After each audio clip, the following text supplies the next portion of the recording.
السلام عليكم. ويلكم everybody.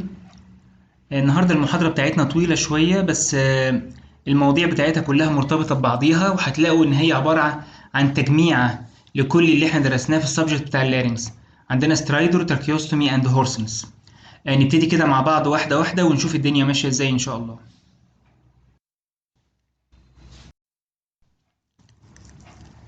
دي صورة لاكيوت ابيجلوتايتس زي ما احنا شايفين. ادي الابر اير واي، ادي الابيجلوتس، شايفين قد ايه شكلها ديستورد من الاديمه الفظيعه اللي موجوده. والعيان جاي طبعا بفيفر، ماليز، هيدك، انوركسيا، وهيستوري في ابر اير واي انفكشن. والمنظر ده فظيع جدا جدا للابيجلوتس. بيكون العيان طبعا داخل في سترايدور.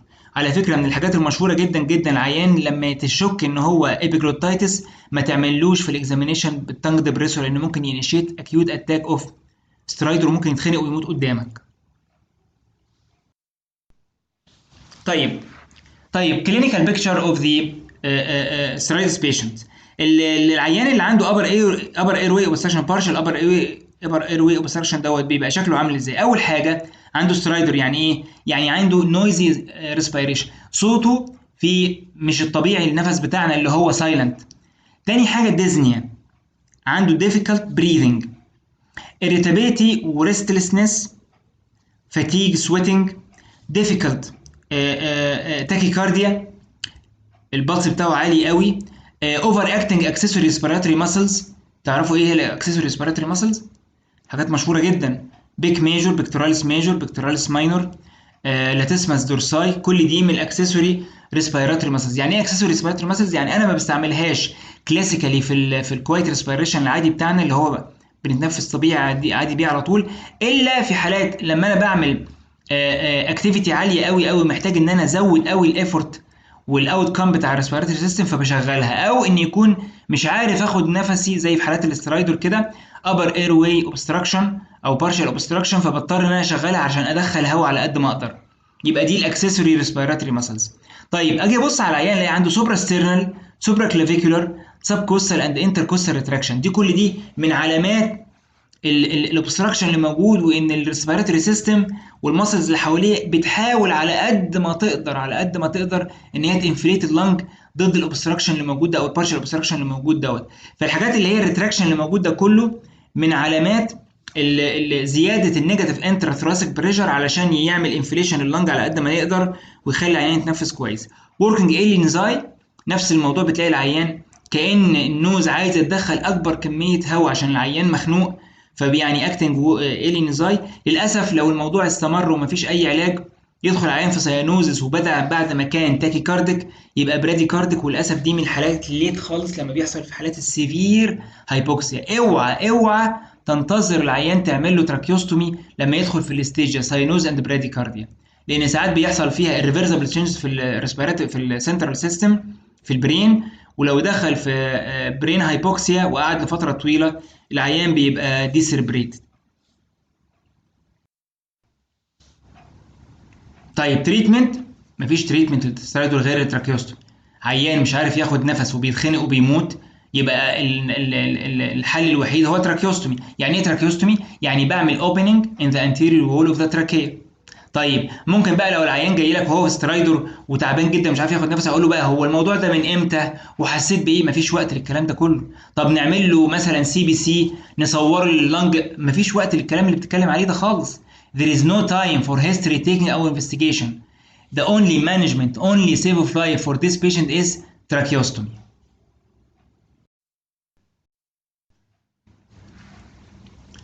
نفس المنظر، ادي الرايت فوكال كورد، ده الليفت الفوكال كورد. زي ما احنا شايفين في سويلنج موجود تحت هنا، تحت الليفل بتاع الفوكال كورز. فدي وشكله ريدش شويه، ده سب جلوتيك هيمانجيوما. دي برضو حاجه كونجينيتال بيتولد بيها الطفل، سب جلوتيك هيمانجيوما. من الحاجات اللي اتوقع ان هو يكون موجود عند الطفل ده ان هو يلاقيه بيتولد بهيمانجيوما في سكن. فبنقول ان هي 50% من الاطفال دول بيكون عندهم سب جلوتيك هيمانجيوما. فما تلاقيش طفل عنده هيمانجيوما مولود بهيمانجيوما او فازو ارتريو فينس مالفورميشن، اللي لازم تتاكد وتطمن ان هو ما عندوش حاجه سب جلوتيك، علشان دي ممكن تعمل سترايدور ويتخنق في البيت. فدي سبب مشهور لموضوع الاسترايدور في الاطفال اللي هي سب جلوتيك هيمانجيوما.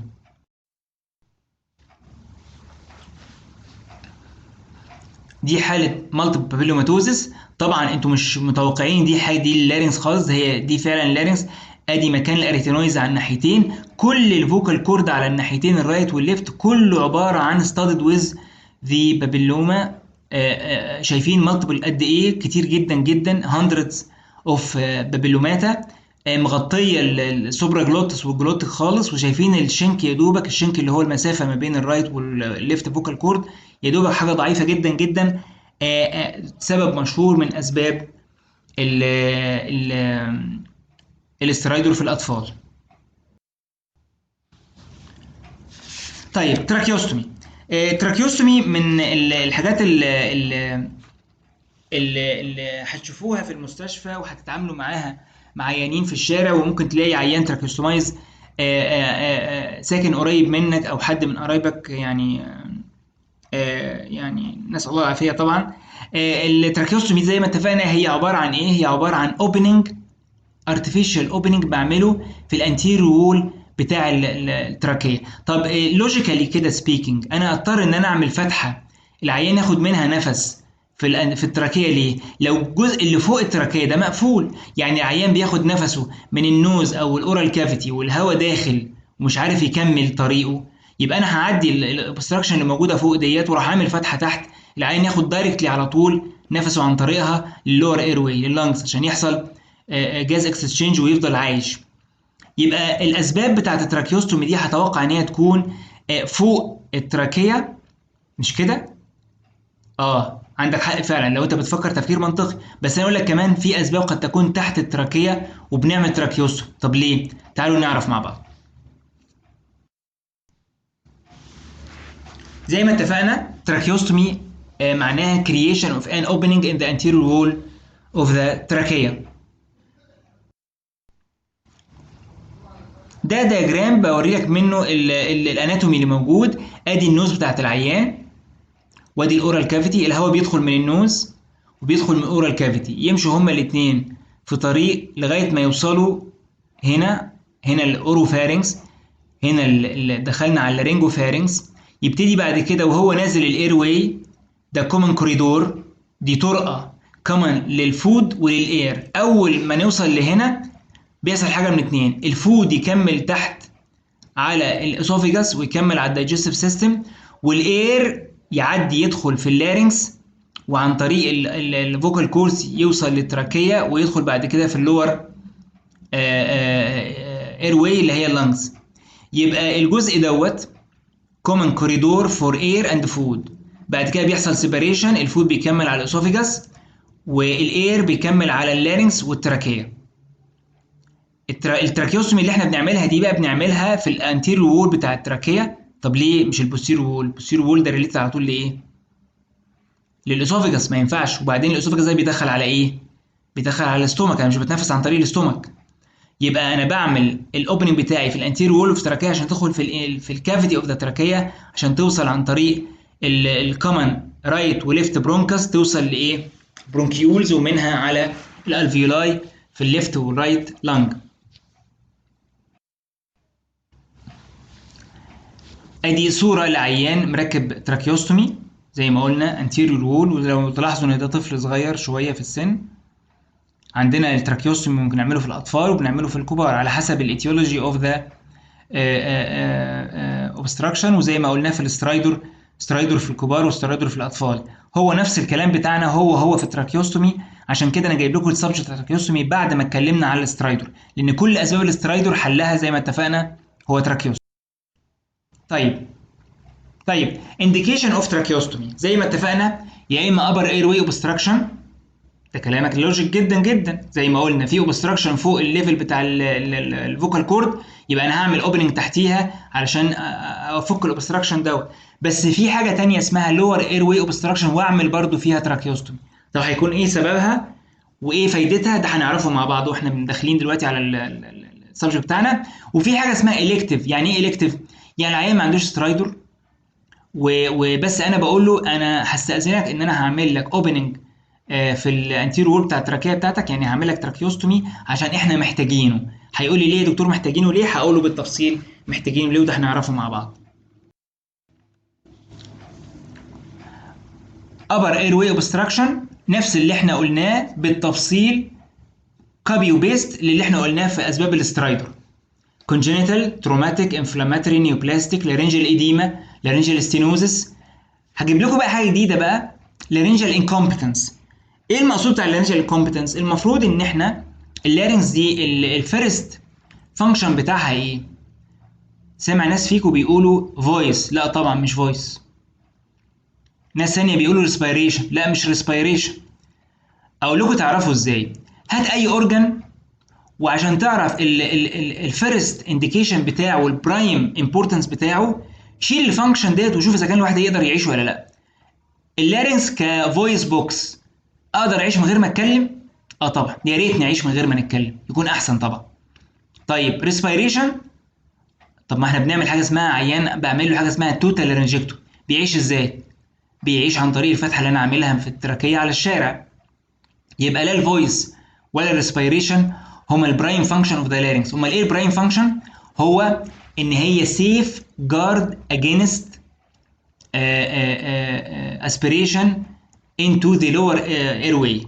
يعني ربنا خلق اللارynx كصمام وامان لللنجز ان يحصل فيها regurgitation of fluid او food، لان ده لو حصل هيحصل recurrent inflammation في اللنجز bronchopneumonia every now and then which is incompatible with life. يبقى لما اقول لك ايه البرايم فانكشن اوف ذا لارynx ما تقوليش فويس ولا respiration، هتقول لي guard against aspiration of food and fluids into the lower airway. يعني الحالات اللي بيكون فيها اسباب ان اللنج حصل فيها incompetence، مش قافله كويس وبتسمح بان فود او فلويد يعدي عن طريق الفوكال كورد وينزل عن طريق التراكيه يوصل لللنج على الناحيتين. في الحالات دي بضطر ان انا اعمل العيان دوت بعمل له تراكيوستومي. ليه؟ عشان التراكيوستومي دي بيكون فيها كف، والكف دي تمنع ان يحصل اسبريشن دوت. طيب اكسترا لارنجيال كوزس، اقصد بايه الاكسترا لارنجيال كوزس؟ يعني حاجات بره اللارنكس وبضطر ان انا اعمل لها تراكيوستومي. يعني ايه مثلا؟ يعني عيان مثلا عنده سيفير تروما للماندبل، او عملت له عمليه في الفارنكس، او هضطر ان انا اعمل له في مثلا difficult intubation،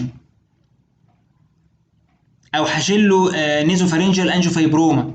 الحاجات دي كلها بعد العمليه بيبقى فيه يعني انسيدنس عالي قوي قوي ان يحصل اسبريشن اوف بلاد، والعيان الكونشس ليفل بتاعه ما بيكونش لسه فولي ريتيرن، وبالتالي انا بخاف ان يحصل اسبريشن، فبعمل له تراكيوستومي لغايه ما بيعدي الفتره الاولانيه اللي يكون فيها اوزنج وبلاد، ويكون الكونشس ليفل بتاعه كويس عشان سيف جارد اجينست اسبريشن انتو ذا لور ايرواي. ده الفتحه اللي احنا بنقول عليها، بس انا شايل الانبوبه بقى زي ما احنا شايفين. ادي الاوبننج بتاع التراكيه اتسلف، يعني انا في الجزء الاسود دوت ده الانتيريور اوف ذا تراكيه، الجزء اللي بره دوت هو الفتحه اللي احنا عملناها. الفتحه دي بتقعد تضيق شويه شويه لغايه ما ممكن تقفل خالص في الاخر. بس العيانين اللي بنعمل لهم بيرمننت تراكيوستومي بيكون المنظر بتاعهم بالمنظر ده، اللي هم غالبا عيانين التوتال لارنجكتومي. وعلى فكره العيان ممكن يحط ايده على الفتحه ديت ويتكلم، بيدي اسوفاجيال سبيتش. طيب لور اير واي اوبستراكشن اللي انت عمال تسالني طب ازاي يبقى لور واعمل له تراكيوستومي هستفيد ايه؟ هقول لك 3 حاجات مهمين جدا جدا. اول حاجه ريتين سكريشن عشان حالات اللارنجال انكومبتنس زي ما اتفقنا عليها. يعني ايه؟ يعني انا العيان دوت اللارنكس مش قادره تعمل الفانكشن بتاعها ان هي تقفل، وبالتالي عمال ينزل فلويد سلايفا فود انتو ذا لور اير واي، يتملي الالفيولاي بفلويد، مش هيقدر يحصل جاز اكسشينج ويحصل انفكشن والعيان يموت. طب انا فايده التراكيوستومي فيها ايه؟ التراكيوستومي هعملها علشان الاوبننج اللي هعمله ده، هحط التراكيه بتاعت التراكيوستومي بتاعت التيوب وحواليها كاف تيوب تملى الكافيتي الدايمتر بتاع التراكيه، وتمنع ان توصل الحاجات اللي جايه من فوق ديت الفود والفلويدز والسلايفا انها توصل لور اير واي. نمره 2 ممكن عن طريق التراكيوستومي تيوب ديت ادخل شفاط وادخله لغايه المين برونكاس على الناحيتين واشفط السكريشنز الكتيره قوي قوي دي، يبقى انا ريحت العيان في جزء كبير جدا جدا من المشكله بتاعته. طيب نمره 2 inability to expel secretions. ليه مش قادر يطلع secretions؟ ليه؟ لو هو عنده مشكله، يعني مثلا عيان مخبوط كار اكسنت مثلا وحصل له فراكشر ريب، فراكشر ريب ده مع السيفير بين اللي بيحصل له مع ريسبيريشن مش قادر يخرج السكريشن اللي موجود، مش قادر يعمل ريسبيريشن كامل. ايه تاني؟ لو هو العيان عنده مشكله في السي ان اس بتاعه، سواء كان سنترال كوزز يعني مثلا هيد انجري، سيريبرال كونتيوجن، لاسيريشن، برين ايديما، او ستروك، ثرومبس، امبولس، هيموريدج، او بيبلبع ادويه باربيتوريتس، او عنده برين تيومر او ابسس، او عنده جنرال ميتابوليك ديس اوردر زي كيتو اسيدوز او يوريميا، او عمل نيوروسيرجيكال بروسيجرز. الحاجات دي كلها بتاثر على البرين ان هو يدرايف ان يكون في ريسبيريشن كويس وان يكون في كاف ريفلكس كويس، وبالتالي تقعد تتجمع السكريشن تتجمع، فانا بضطر اعمل تراكيوستومي عشان ادخل شفاط واشفط السكريشن دي العيان مش قادر يبلعها. طيب في بريفرال كوزز، لو العيان عنده ريسبيراتوري ماسل باراليسيس هيدخله في وات از كولد ريسبيراتوري فيلير. زي في حالات ايه؟ حالات ال مايثينيا جريفز، بوليومايلايتس، ديفتيريا، موتور نيورون ديزيز، كل ده يخلي العيان مش قادر ريسبيراتوري سيستم تشتغل كالمعتاد. طيب ريسبيراتوري فيلير ممكن يكون بسبب سي او بي دي، كرونيك اوبستراكتيف ايرواي ديزيز زي في حالات الانفيزيما. العيان عنده ميكانيكال ريسبيراتوري انسفشنسي، وبالتالي انا فايده بقى التراكيوستومي في الحالات دي ايه؟ ان هي بتالاو accurate aspiration of secretions، وفي نفس الوقت بتإليمينيت الديد سبيس ب 50%. ايه الديد سبيس دوت؟ هوريكم دياجرام عشان نعرف كلمه الديد سبيس دي في السلايد اللي جاي ان شاء الله، عشان اعرف يعني ايه ديد سبيس. وفي نفس الوقت intermittent او continuous positive pressure ventilation، بدخل اكسجين ببريشر اللي بيسموه سي باب او اي باب. سي باب دوت continuous positive pressure airway، بدخل اكسجين ببريشر عشان انفليت اللنج ويحصل الاكستشينج ما بين الجاز اكسجين والكربون دايوكسيد في الالفيولاي. واخر حاجه avoid complication of prolonged intubation في العيانين دولت، وبالذات اللي هي السبجلوتيك ستينوز اشهر كومبليكيشن لبرولونجد انتيوبيشن. يبقى دي فايده التراكيوستومي في عيان عنده لور اير واي، يعني لور اير واي واعمل له تراكيوستومي وعرفنا ايه. ده دياجرام بيوريك الديد سبيس. انا عايز زي ما احنا قلنا قبل كده في السلايد اللي قبليه، ادي العيان بيتنفس، بيدخل الاير من هنا او من الاورال كافيتي، لما يدخل من اول النوز بيعدي على النيزوفارينكس، اوروفارينكس، لارينجوفارينكس، تراكية، لارينكس، تراكية، ليفت مين برونكس، رايت مين برونكس، برونكيولز، وفي الاخر خالص خالص الالفيولاي. عايز اقول لك ان الجاز اكسشينج بيحصل فين؟ بيحصل في الالفيولاي. دي معناها ان كل الجيرني دي كلها، الرحله دي كلها للاير من اول النوز لغايه ما يوصل للالفيولاي، كل دي مسافه ما بيحصلش فيها جاز اكسشينج، فاحنا بنسميها ديد سبيس، يعني مسافه ميته ما فيش فيها اير اكسشينج.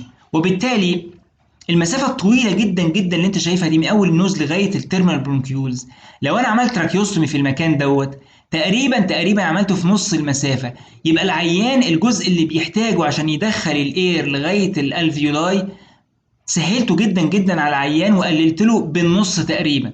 فدي عشان كده بنقول ان ادفانتج اوف تراكيوستومي العيانين اللي عندهم ريسبيراتوري فيلير ان هو بيإليمينيت 50% من الديد سبيس. فهمتوا بقى دلوقتي بالدياجرام دوت؟ نص المسافه من اول النوز لغايه التيرمينال برونكيولز والالفيولاي مسافه ميته ما بيحصلش فيها جاز اكسشينج، فانا بقلل المسافه دي بالنص بان انا اعمل لعيان تراكيوستومي في المكان دوت.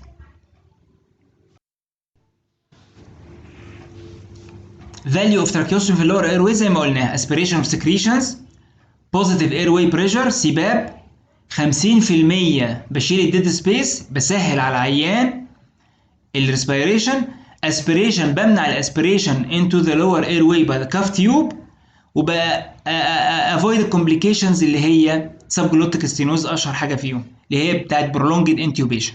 طب تعالوا بقى نشوف بقى اشكال التراكيوستومي تيوب. دي التراكيوستومي تيوب زي ما احنا شايفين ليها كف، ودي it is of plastic airway plastic tracheostomy tube، وده المنفخ بتاعها اللي انا بدخل الهواء دي عن طريق الفالف دوت، بدخل بيسمح بان الهواء يدخل ويمنع خروجه. يبقى الاير ريزرفوار دوت بدخل عن طريقه الاير يوصل للكف دي تنفخ الكف. طب دي بنسميها الانر تيوب، دي الاوتر تيوب اوف ذا tracheostomy تيوب، ودي الانر تيوب. طب ايه فايدتها؟ ان لما انا بركب العيان تراكيوستومي بيبقى فيه accumulation of secretions جايه من التراكيه لفوق مع العيان لما بيكح، فالانر تيوب دي تتملي بسكريشنز، وساعات بتمنع ان الهواء يدخل ويخرج لما تتملي على اخرها. فبدل ما اشيل التراكيوستومي تيوب دي كلها من العيان واحطها له تاني، اخد الانر تيوب دي اطلعها بره وانضفها وارجع تاني جوه الاوتر تيوب، يبقى اسهل بالنسبه للعيان، بحافظ على التراك اللي انا فتحته عشان يفضل ياخد نفسه، وفي نفس الوقت خدت الجزء اللي فيه السكريشن ده كله طلعته ونضفته ورجعته تاني. طب ده التروكر دوت البلاستيكه دي اللي بدخلها جوه الانر تيوب دي وبنضف بيها السكريشنز اللي موجوده كلها دي، يعني البوزيشن بتاعها والشيب بتاعها adapted to the shape of the inner او the outer tube، علشان تدخلها بالتيب بتاعها من هنا، دخل التيب بتاعها جوه من هنا من فوق لتحت عشان نشيل كل السكريشنز الموجوده ونضفها.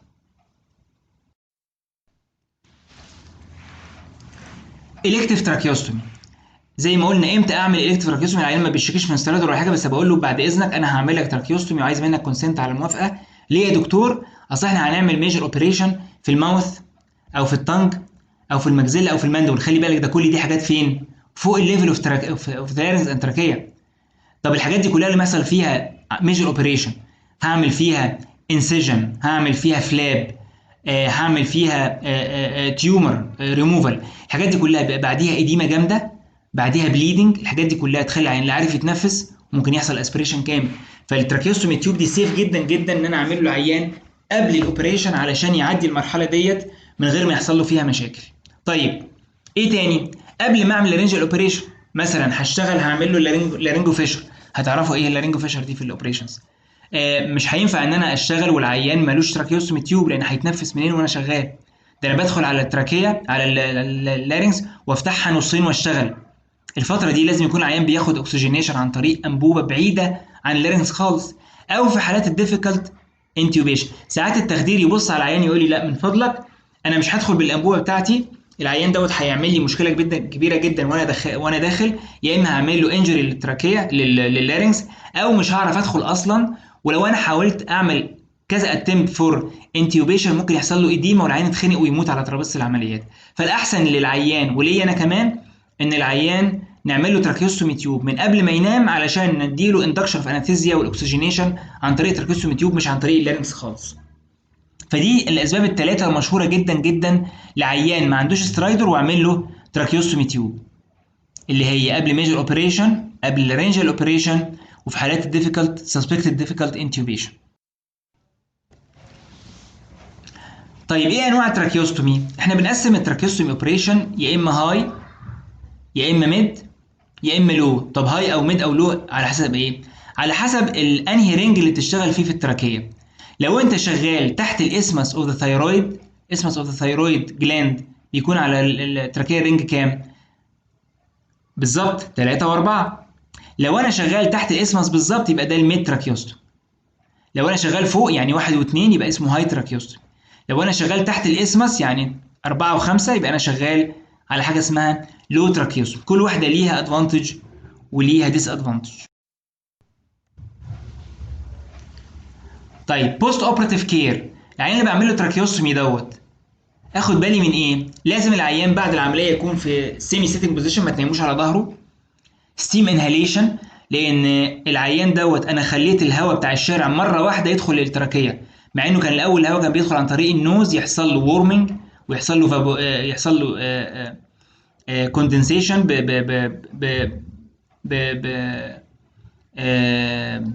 بخار، فبالتالي بيدخل كونديشن للتراكيه. دلوقتي انا جايب الهواء اللي في الشارع مره واحده without condition على التراكيه، هيحصل طبعا سيميوليشن ودروباكس على الميكوزا بتاعت اللور ريسبيراتوري سيستم، فبنقول بنديله ستيم انهاليشن.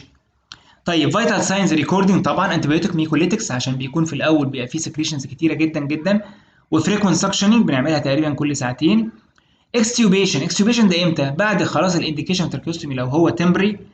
لو الانديكيشن تراكيوستومي خلص انا بشيل التراكيوستومي تيوب ديت وبقفل له الاوبننج اللي احنا عملناها ببلاستر، مش محتاج ان انا ادخله عمليات عشان اقفل له التراكيوستومي اوبننج اللي انا عملتها ديت. ايه انواع التراكيوستومي تيوب؟ عندنا كذا نوع، في عندنا ميتال ونون ميتال، في عندنا كافد ونون كافد، في عندنا تيوبس وسبيكينج فالفز. دي العيانين اللي انا متوقع انهم هيعيشوا حياتهم كلها بيها، فبخلي السبيكينج فالف ده عشان يعرف يتكلم، لان العيان اللي هو تراكيوستومايز مش هيعرف يتكلم. ليه؟ لان العيان تراكيوستومايز ده لما بيتكلم وهو بيخرج الهواء بيخرج عن طريق الانبوبه، فما بيوصلش حاجه للفوكال كورد، واحنا عارفين احنا بنتكلم في الستيج اوف اكسبيريشن مش انسبيريشن، مش حد بيتكلم وياخد نفسه. وبالتالي العيانين كل تراكيوستومايز بيشنت ما بيتكلموش. لو انا عندي عيان هعيشه طول حياته بالتراكيوستومي تيوب، يبقى انا محتاج اعمل له تراكيوستومي تيوب احط له عليها سبيكينج فالف، وطبعا دي موجوده يعني مش حاجه نادره ولا بتاع، موجوده في السوق وبتتباع وبنحطها له لما بنكون اقول له انت هتقعد فتره طويله او هتقعد لايف لونج ويز ذا تراكيوستومي تيوب. طب نشوف بقى اشكال الميتال ونون ميتال والكافد ونون كافد. دي ميتال تراكيوستومي تيوب، طبعا دي يعني انواع قديمه جدا جدا وزمان كانوا بيستعملوها، دلوقتي قليل قوي ان احنا بنشوفها لان مشاكلها كتير طبعا عشان ميتال تروما اللي حواليها. كومبليكيشنز اللي ممكن تحصل مع السيرجري، ممكن يحصل هيموريدج، ممكن يحصل ابنيا. ليه؟ اصل العيان جاي لك في سترايدر عمال الكربون دايوكسيد تنشن عمال يعلى جدا جدا عنده في الاير في الدم، وبالتالي لما انا افتح مره واحده تراكيوستومي هيحصل سادن ووش اوت للكربون دايوكسيد اللي هو اصلا بيعمل ستيميوليشن درايف للريسبيراتوري سنتر، فلما يحصل له سادن ووش اوت يحصل ريفلكس انهبيشن اوف ذا ريسبيراتوري سنتر، تلاقي العين دخل في ابنيا. عشان كده ما بنحبش ان احنا تراكيوستومي مره واحده. انجري في امبورتنت ستراكشرز، عندنا امبورتنت ستراكشر كتيره جدا جدا حوالين التراكيه، الميجور فيسلز والايبكس اوف ذا لانج والحاجات دي كلها. اير امبوليزم ممكن تحصل لو انا عورت الانترنال جاجولار، نيوموثوركس لو عورت الايبكس اوف ذا لانج، نيوميديستاينم لو عملت يعني ديستكشن كتير قوي قوي قوي في الانفيريور سايد اوف ذا اوبريشن هيحصل نيوميديستاينم. مشكلتها ايه؟ اير في الميدياستاينم ممكن تعمل كاردياك تامبونات واكيوت كاردياك فيلير. سيرجيكال انفيزيما تحت الجلد لو انا قافل الغرز جامد قوي، انفكشن مكان العمليه بتاعتي، ريكارنت لانجيال نير باراليسيس لو كان اللاترال ديسكشن بتاعي وحش قوي او استعملت الباي بولر او اليوني بولر استعملتهم بطريقه خاطئه ممكن اعمل باراليسيس وانجري للكارنت لانجيال نير. تيوبال كومبليكيشنز نفسها هي نفسها الانبوبه ممكن تعور الانتيريور وول او البوستيريور وول بتاع التراكيه وتعمل لي ويب وتعمل لي جرانيوليشن. كراستيشن في التراكيه بسبب الدراينس اللي بيحصل عشان اير بيدخل مره واحده من غير هيوميديفيكيشن. ديسفيجيا بسبب ان اللارنس اصلا بتتحرك تطلع وتنزل وانا ببلع، فلما يكون في تراكيوستومي بيبقى طبعا متعب جدا للعيان بيحس بالم جامد. ديليت كومبليكيشن بتحصل بعد كده باسبوع او 10 ايام على شكل نيكروزس او على شكل هيموريدج بيحصل بسبب سكندري انفكشن. ده الدياجرام بعرفك بيه ايه اللي ممكن الكومبليكيشن اللي بتحصل. ادي التراكيه بتاعتي، شايفين بقى جنبيه جريت فيسلز اللي موجوده في النك، الكومن كاروتيد، الريكارنت الانترنال جاجولار فين، النومينيت فين او الليفت بريكيوكيفاليك فين، النومينيت ارتري بريكيوكيفاليك ترانك، الحاجات دي كلها. ايه هنا الميدياستاينم، الحاجات دي كلها ممكن يحصل لها انجري. الايبكس اوف ذا لانج المفروض على الناحيه دي، فطبعا انا حواليا فيتال ستراكشرز مهمه جدا جدا، كل ده ممكن يحصل فيه كومبليكيشنز اثناء ما انا شغال تراكيوستومي. ادي شكل الكومبليكيشن حصل، ادي عندنا احنا داخلين بالمنظار جوه التراكيه، ادي الرايت مين برونكس وادي الليفت مين برونكس. ايه الاوبننج اللي حصل ده؟ ده حصل اوبننج فين؟ ادي الانتيريور وول وده البوستيريور، ده البوستيريور وول حصل اوبننج انجري البوستيريور وول اوف ذا تراكيه، ممكن يحصل وانا بعمل تراكيوستومي. انجري للبوستيريور وول اوف ذا تراكيه. طب انا ايه اللي تحتيه على طول؟ التراكيه دي نايمه على ايه؟ نايمه على الاسوفيجاس. قلنا العيان يشرب، شايفين ايه اللي حصل؟ لما شرب العيان حصل اسبريشن، حصل تراكيو اسوفيجيال فيستولا. الفلويد ده هيروح نازل عن طريق المين برونكاي ويوصل للور ريسبيراتوري اللور اير واي ويعمل برونكونيومونيا. يبقى ده انجري حصل تروماتيك تراكيو اسوفيجيال فيستولا. وادي العيان لما شرب شايفين الفلويد نزل ومكمل طريقه لتحت على اللور اير واي.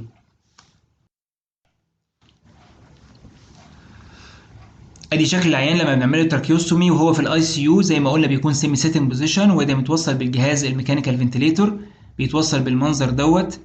وبيكون مهم جدا جدا ان الانجل بتاع التيوب ما يكونش عامل مشكله في البوزيشن بتاع التراكيوستومي تيوب على التراكيه جوه التراكيه، لان هو لو عامل تراكشن عليها التيب اللي جوه بتاع التراكيوستومي تيوب، التيب بتاعها اللي جوه التراكيه هيعمل بريشر على يا اما الانتيريور وول يا اما البوستيريور وول بتاع التراكيه، ويعمل لي بريشر نيكروزس ويدخل عيان زي ما شفنا في الصوره اللي فاتت في تراكيه اسوفيجيال فيستولا. اخر سبجكت عندنا النهارده في المحاضره موضوع الهورسنس. موضوع الهورسنس دوت من الحاجات اللي هتشوفوها كتير جدا جدا وبتحصل لنا كلنا، ومفيش حد مننا ما حصلوش هورسنس حتى لو جاله دور كورايزا. بيبقى واضح جدا صوته عامل ازاي. هورسنس معناها ايه؟ معناها تشينج في كواليتي والتمبر بتاع الفويس. يعني ايه؟ يعني الفويس بيبقى رف هارش ولو بيتشد. اللي صوته هورس دوت يقول لك ايه، ما تعلي صوتك انا مش فاهم انت بتقول ايه. ليه؟ لانه بيكون هارش ورف ولو بيتشد، مش عارف يعلي صوته كالمعتاد. خلي بالكم من فضلكم، هورسنس ده سيمتوم مش ديزيز. يعني ما ينفعش عيان يجي يقول لك يا دكتور انا عندي ايه، تقول له انت عندك هورسنس. طب ما انا عارف ان انا عندي بحه في الصوت، ايه سبب البحه اللي في الصوت دي؟ يبقى هورسنس از ا سيمتوم and not a disease. الصوت بيعمل ازاي؟ رف هارش اند اوف لو بيتش. طيب ايه اللي يخلي ان كل عيان فينا ليه وات از كولد فويس برنت، بصمه الصوت؟ المسؤول عن النورمال فويس برودكشن ثلاث حاجات مهمين جدا جدا: ابروكسيميشن للفوكال كوردز، التنشن للكوردز. يعني ايه التنشن؟ يعني الايدج، الفري ايدج بتاع الرايت والليفت كورد على الناحيتين، الديجري بتاعت التنشن بتاعتها، مش هو ممكن يبقى لاكس وممكن يبقى تنس. والحاجه الاخيره الفايبريشن بتاعت الكورد. ايه اللي بيتغير، اللي بيتحرك الكورد؟ الميوكوزال ويف. الميوكوزال كفرنج بتاعت الكورد بيبقى يحصل فيها فايبريشن فبيسموها ميوكوزال ويفز. يبقى الثلاث حاجات دول مهمين جدا جدا فور نورمال فويس برودكشن: ابروكسيميشن للكورد، الرايت والليفت يجوا على الميد لاين. اثنين، التنشن بتاع الكوردز، الاي فري ايدج بتاعتهم على الناحيتين، والفايبريشن بتاعت ميوكوزال كفرنج بتاع الفوكال كورد على الناحيتين. ده دياجرام جميل قوي قوي قوي متصور بالاستروبوسكوبي، بيقول ازاي بيحصل ازاي الفوكال كوردز بيقربوا لبعض وبيبعدوا عن بعض واحنا بنتكلم. اول حاجه بتحصل احنا بنتكلم واحنا بنعمل اكسبيريشن، الفوكال كوردز تقرب لبعضيها عشان تعمل انتربشن الاير دوت عشان يطلع على شكل ساوندز. ايه اللي بيحصل؟ اول حاجه بتحصل الجزء اللي تحت اللور بوردر بتاع الفري بتاع الكورس على الناحيتين يبتدي يبعد عن بعض، وبعدين يزيد البعد لغايه ما يوصل لغايه فوق، وبعدين يحصل كومبليت سيبريشن. وبعدين بعد كده يبتدي يقربوا لبعض الجزء اللي تحت برضو الاول، وبعدين يقربوا لبعض زياده، وبعدين يلمسوا بعض الاول اللي تحت، وبعدين يبتدي اللي فوق يتحرك اللي فوق لغايه ما يقفل تاني. يبقى عشان كده بيقول لك ان الفوكال ويف دوت اللي they separated and come back together. bottom is first to open and first to close. البوتوم of the vocal cord على الناحيتين first to open اهو لغايه ما فتح من فوق، والفيرست تو كلوز اهو. طبعا دي اتصورت بالاستروبوسكوبي، بتوع التخاطب هم اللي مهتمين جدا بموضوع الاستروبوسكوبي. انا عايز اقول لك بس كلمه الميوكوزال ويف. يعني ايه ميوكوزال ويف؟ يعني الميوكوزال كفرنج الفوكال كوردز، الفايبريشن اللي بتحصل فيها وحركه الفوكال كورد على الناحيتين نفسهم مع السبيكينج.